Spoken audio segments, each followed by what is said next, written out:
Sometimes good trash just tastes so good. Num num num num num num. It's Faces of Death.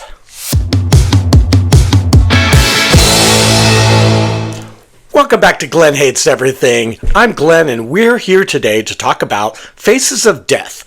Now, back in 1978, a film was released called Faces of Death, and it's had many iterations since. They were released on videotape. Remember videotape, folks? And they were purported documentaries, kind of just clip shows, basically, where a narrator would tell us about different clips that featured real deaths. Now, it has since been shown that most of these were fake, but it did creep a lot of people out. Well, now we have this reboot of sorts called Faces of Death, and it's a commentary on what we had seen in the past, only fictionalized and very clearly not real. And this is directed by Daniel Goldhaber, whose prior films, How to Blow Up a Pipeline and Cam, I quite enjoyed. It's co-written by Issa Mazet, who also appears in the film very briefly and memorably as Narcan Girl. You'll see it, and you'll understand it when you see it. It stars Barbie Ferreira, who many of you know from Euphoria, and I quite enjoyed in a star-making turn last year in Bob Trevino Likes It. It's really great to see her back in a lead role. She's such a really interesting, vibrant screen actor. I really enjoy her performances. It also co-stars Dacre Montgomery, who a lot of you know from Stranger Things. I also really enjoyed in last year's Dead Man's Wire, which I thought he gave a spectacular performance.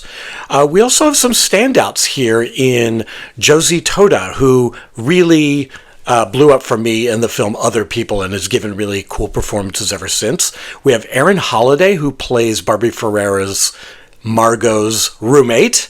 So Barbara Ferreira plays Margot and Erin Holiday plays her roommate. And it took me the entire movie not to realize that this is not Discord Adams from RuPaul's Drag Race. Erin Holiday looks a lot like Discord Adams out of drag, and I just couldn't shake it. We also have a brief appearance by Charlie XCX, doing what she does best, which is looking dead inside, and Jermaine Fowler, who plays Barbie Ferreira's boss, a brief role, but effective.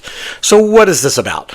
Barbie Ferreira works at a YouTube-like platform where she is the content moderator, and so she is just very quickly going through video after video and either flagging it or removing it or letting it go, and her criteria is very skewed. We soon learned that that's because Jermaine Fowler is her boss, and he doesn't want her upsetting the apple cart too much, so that anything that looks really violent, they just assume is fake. Maybe that's from years of watching, Faces of Death videos in the past. Who knows?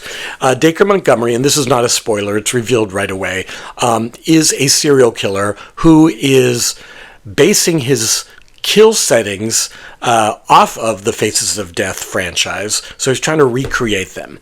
Barbie Ferreira notices these videos, is pretty much instructed not to flag them, but knows that something is quite wrong and that there's probably a real killer out there. Josie Toda plays this social media influencer to hilarious effect, does a really good job here, stands out. And this is, a giallo slasher film. It's got a John Carpenter-esque score, very synth-heavy. This feels like it was a mashup of 70s, 80s, and 90s cinema and then brought forward to today. Although the time of it is so odd. It's clearly set in modern day because you see like earbuds and all of that. But then you see these really old flip phones. You see really old desktop computers from some of the people, and so it makes you wonder what they're going for. I think it's trying to be just sort of this weird netherworld that exists. So Barbie Ferreira is a ferocious screen presence. At times, she has some facial expressions that got the audience laughing. I'm not sure how intentional that is, but it reminded me a lot of Karen Black in Airport 1975, where her eyes would cross when she's panicking. She had those moments, but she's really strong, and this is really kinetic filmmaking. I really like the pace of this film. It's really, really fast-moving, and it's also just really like fluid. It's got a really cool, fluid vibe to it that I enjoyed. Dacre Montgomery is the standout here, though. He's he's good at playing this sociopath who is kind of a shapeshifter. He, one moment, feels like Kill Bill in Silence of the Lambs. And then in another moment, he feels like Jeffrey Dahmer. He's just very much this kind of shy, reticent, nerdy guy who then blows up and becomes explosive, and he wears this white mask and red contacts and hides in corners of homes, and it's really quite scary. I thought this was an effectively creepy, viscerally scary film with some really fun set pieces, and it picks up the pace. It's also trying really hard, I think maybe way too hard, to be a meta-commentary on what we as an audience want to see. We really do crave this sort of violence. It's admonishing us a little bit, much like Michael Haneke did with Funny Games, of like forcing us to look at ourselves and say, why do we want to watch this? The meta-commentary is a little overstated in the last act, and when I say a little overstated, I mean a lot overstated. You basically just get the themes thrown in your face. Yet despite that, it's still exciting. You're cheering on Margot Barbie Ferrera's character to succeed.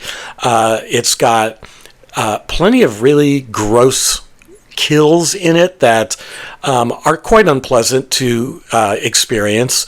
But a lot of the violence isn't that graphic, but it is disturbing. This is meant to be a disturbing film. It's meant to kind of feel trashy in that Texas Chainsaw Massacre way. There's a mix-up of media in this film as well, from film stock to pixelated video stock, and it's a mashup of that to make you feel a little unsettled and not quite calm and serene as you're watching this film. They really want you to be a little bothered by this, and I was.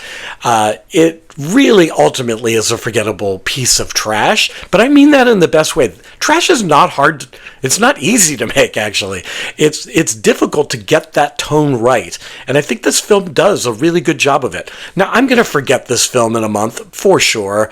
There are standout moments, but there isn't enough meat on the bone. You've seen a lot of this before, but that doesn't mean anything. It's still an entertaining stew of a movie if you like this genre. What did you think? Did you get to see it? I'm a little late on this review. I know it came out last week, so many of you may have had a chance to see it. So I'd love to hear your comments below. Don't forget to like and subscribe, and we'll see you next time.